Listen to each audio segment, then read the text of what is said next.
Assalamualaikum warahmatullahi wabarakatuh. Salam guru penggerak.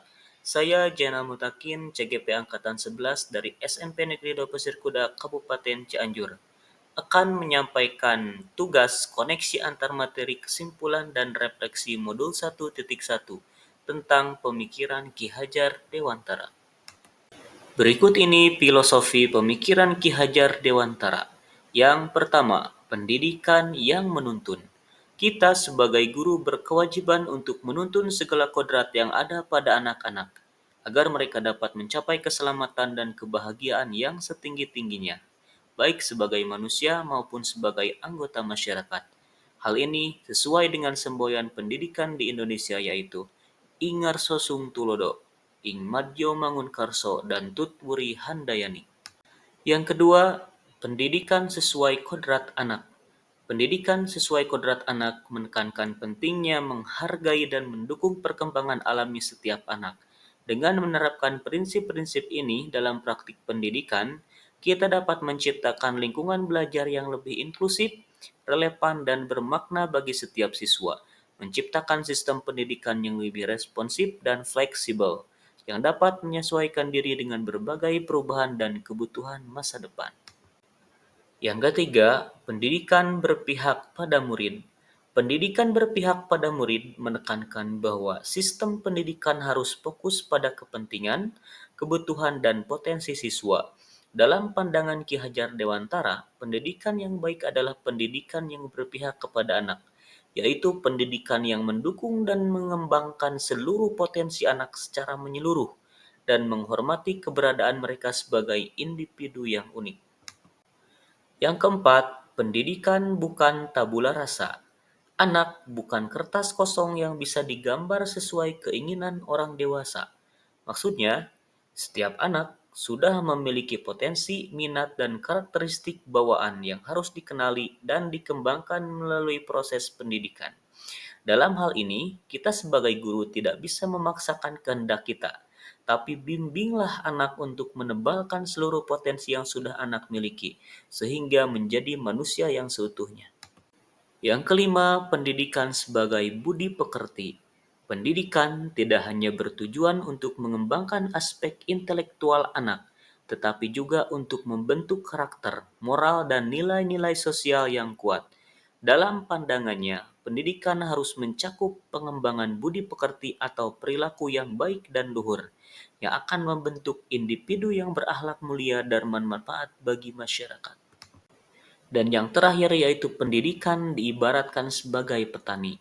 Analogi ini menggambarkan bagaimana peran pendidik mirip dengan peran petani dalam mengelola dan mengembangkan potensi.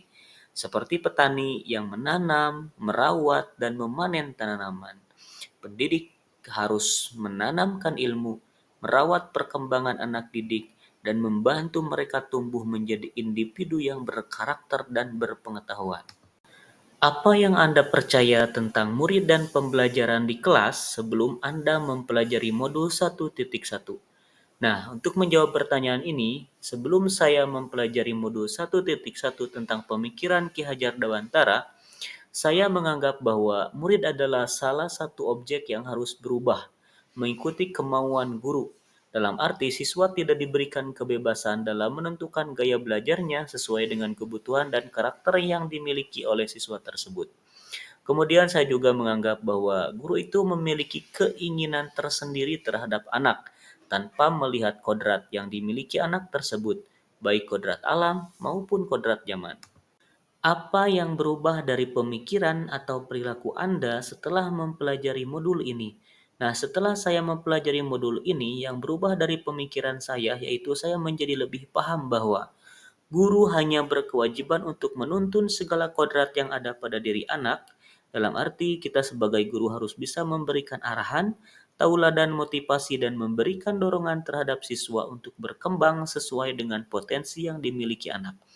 Siswa bukanlah diibaratkan sebagai kertas kosong yang dengan bebas kita isi dengan apapun keinginan kita, melainkan siswa sudah memiliki garis-garis yang samar yang harus kita tebalkan supaya menjadi manusia yang seutuhnya dan pembelajaran yang berhamba pada anak. Artinya, Kita sebagai guru harus memberikan keleluasaan dan kebebasan kepadanya untuk belajar sesuai dengan kebutuhan dan gaya belajar, serta karakter masing-masing anak. Apa yang dapat segera Anda terapkan lebih baik agar kelas Anda mencerminkan pemikiran KHD? Nah, yang harus segera saya terapkan di kelas agar mencerminkan pemikiran KHD yaitu yang pertama, diadakannya asesmen diagnostik. Nah, hal ini yang paling awal dilakukan untuk menerapkan pemikiran Ki Hajar Dewantara, yaitu dengan melakukan asesmen diagnostik.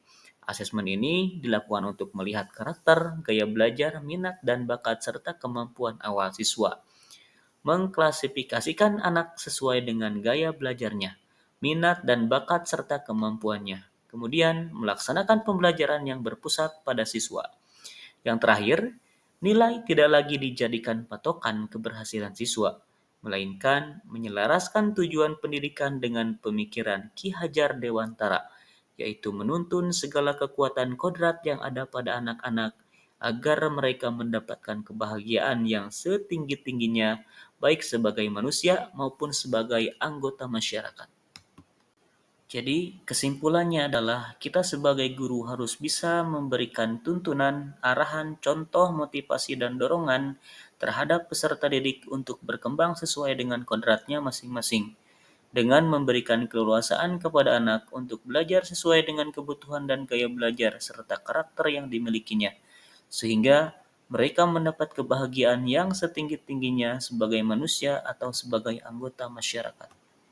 Demikian kesimpulan dan refleksi terkait koneksi antar materi pemikiran Ki Hajar Dewantara. Terima kasih. Wassalamualaikum warahmatullahi wabarakatuh.